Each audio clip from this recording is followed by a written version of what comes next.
Excuse me while I take a selfie.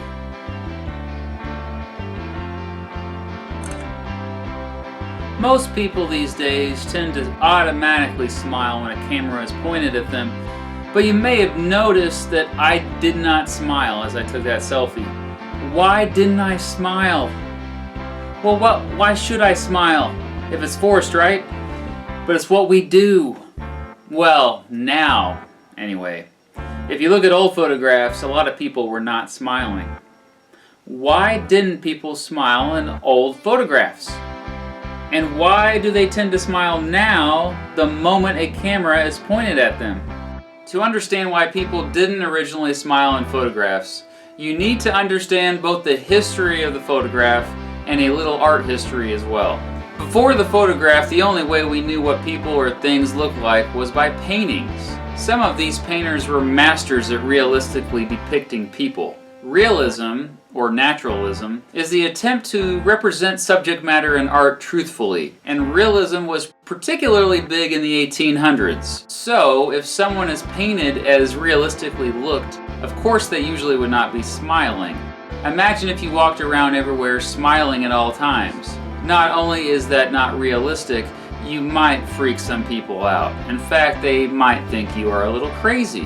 Most people spend most of their life neither smiling nor frowning. A smile is a response, not an expression, so it usually can't be held for a long time. By the 1600s, smiling in portraits was frowned upon.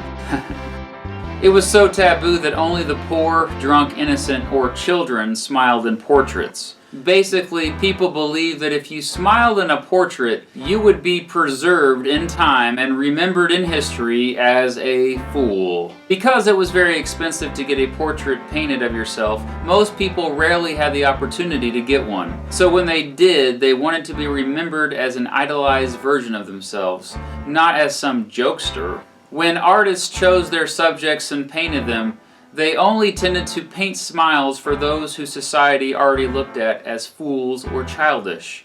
Thus, they were rare. In 1826, French inventor Nicephore Niepce produced View from the Window at Le Gras, the earliest known surviving photograph. The picture took at least 8 hours to expose, although some historians argue it may have taken days. After Niepce died, his partner Louis Daguerre kept on keeping on. In 1839, he introduced a new form of photograph, named the daguerreotype, where a positive of an image developed directly onto a photographic plate. It cut down exposure time to 60 to 90 seconds. That was still a long time to sit still, and if subjects did move, the picture would turn out blurry. Because of this, some people argue that people didn't smile in old photographs because they had to sit still for so long, and it was hard to keep a smile for 90 seconds sitting perfectly still. But this claim doesn't hold up because by 1845, the daguerreotype exposure time was cut to only a few seconds, and people were still refusing to smile for cameras. Some argue that people didn't smile because they were ashamed to show their teeth. But that argument doesn't hold any teeth. Doesn't hold up when you realize that nearly everyone had bad teeth back then, so why would they care? Plus, you can smile just fine without showing your teeth.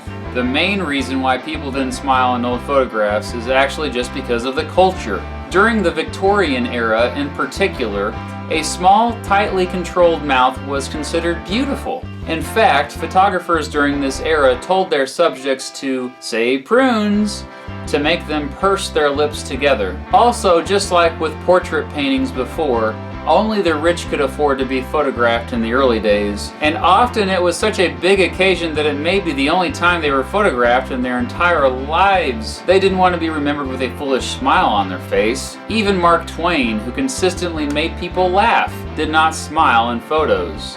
A photograph is a most important document, and there is nothing more damning to go down to posterity than a silly, foolish smile caught and fixed forever, he said. Throughout the 1800s and into the early 1900s, despite the fact that more and more people, even poor people, were having their pictures taken, very few people were smiling. The fact is, the tradition of not smiling in portrait paintings carried over to photographs. But things began to change after the invention of the motion picture. In the early 1900s, silent movie stars were captured smiling on the big screen for everyone to see. This was because there were more opportunities for them to smile as they were just no longer posing. More and more casual moments were caught on film in Hollywood. In 1900, Eastman Kodak created the first Brownie camera, an inexpensive camera that brought photography to the masses and introduced the snapshot. Now, your average person was taking pictures.